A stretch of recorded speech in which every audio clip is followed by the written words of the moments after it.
अस्सलामु अलैकुम नाजरीन, मैं हूं आपकी मेज़बान नाइला भट्टी और आप देख रहे हैं कसरे नूर न्यूज़ HD।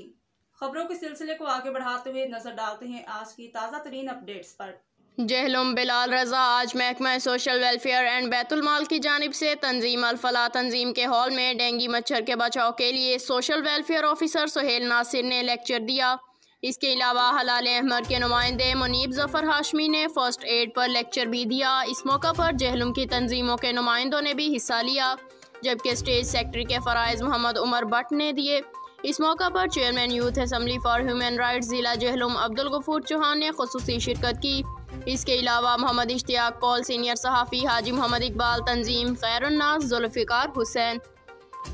अब तक के लिए इतना ही। मज़ीद खबरों और अपडेट्स के लिए देखते रहिए कसरे नूर न्यूज़ HD, हर खबर से बाखबर। हमारे YouTube चैनल कसरे नूर न्यूज़ को सब्सक्राइब कीजिए, वीडियो को वॉच कीजिए। अगर हमारी वीडियो पसंद आए तो लाइक कीजिए, अपने दोस्तों से शेयर कीजिए।